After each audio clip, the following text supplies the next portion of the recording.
If you cook, you always want to get rid of food waste as soon as possible because they cause anxiety.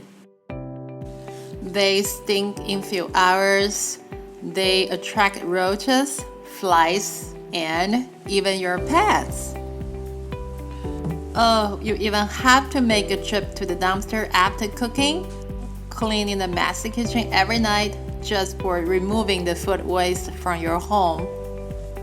You are so tired, but kitchen waste just can't wait. Well, do you know you have a choice? All food contain carbon and nitrogen. Yes, they are nutrients we take such as protein and carbohydrate. Those can be eaten by humans. It's still food for soil creatures like microbes and bugs. They will work to give the nitrogen back to the soil for plants to uptake and build their bodies. It's nutrient cycling. Well, how does that work?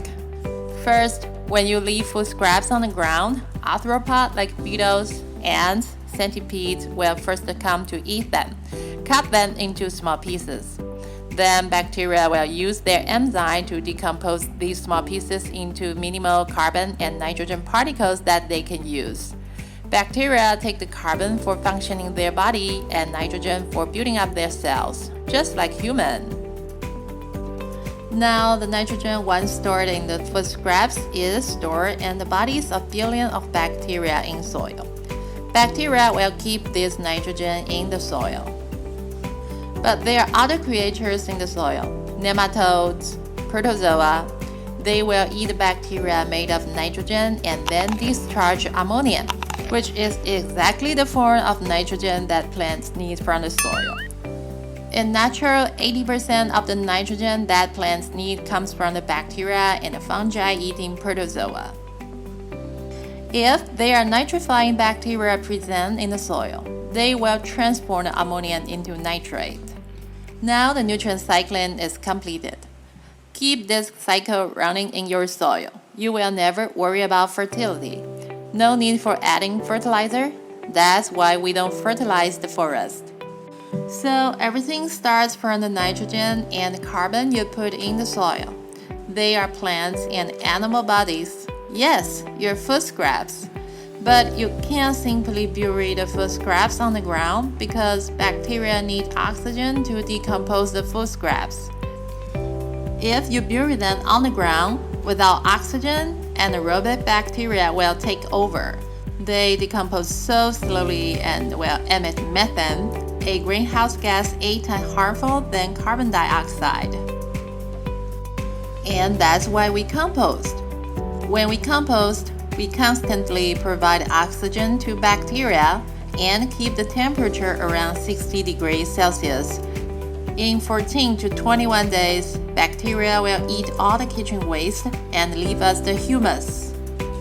Humus is the long-chain carbon that can be broken down anymore by bacteria.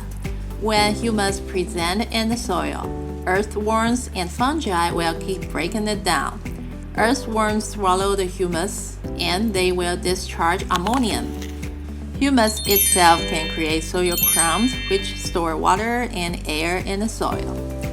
Humus is fluffy and negatively charged. Soil particles will stick to it.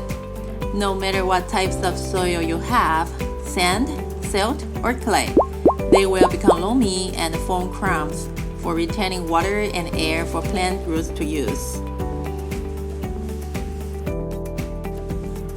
Why having some air in the soil is so important? Plant roots need air because they can't photosynthesize.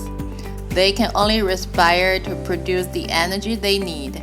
If the soil doesn't have any space for containing air, plant roots can't grow. Plant won't be healthy. So you see that humus is the best soil builders. They help soil to store water, air, and nitrogen. Humus is cheap. It can simply be made from your kitchen waste. But why people don't compost from home? Because composting is hard. Let's take a look of composting closely. The heat-loving bacteria, also called thermophilic bacteria, are the most efficient decomposers. They work and reproduce best around 60 to 70 degrees Celsius. Fortunately, bacteria naturally give out heat when they decompose the food.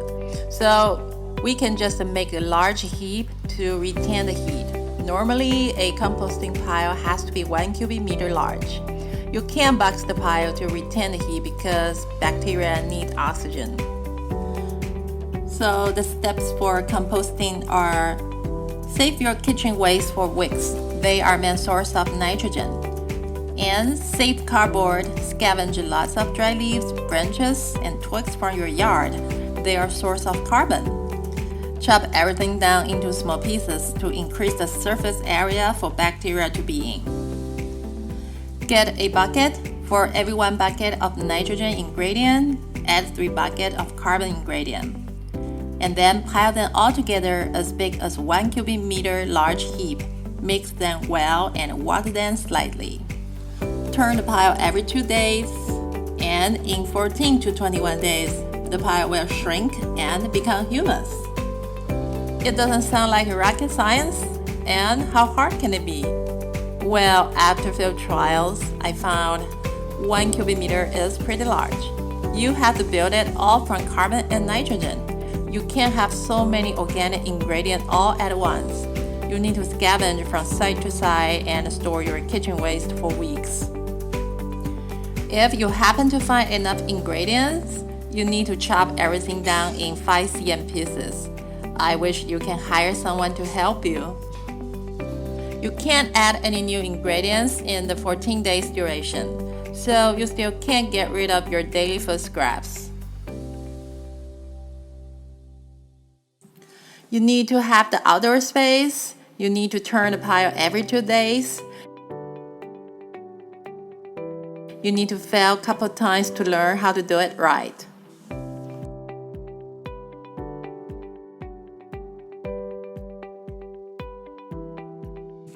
All require willpower.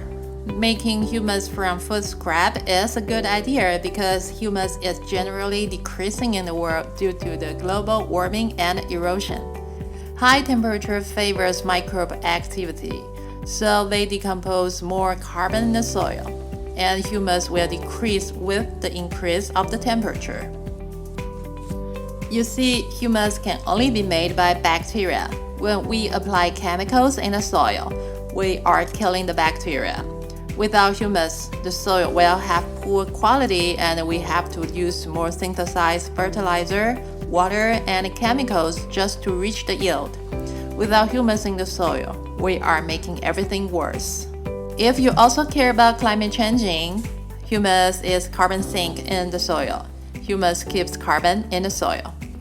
With our composter machine, iComposter, we run exactly the same process of composting.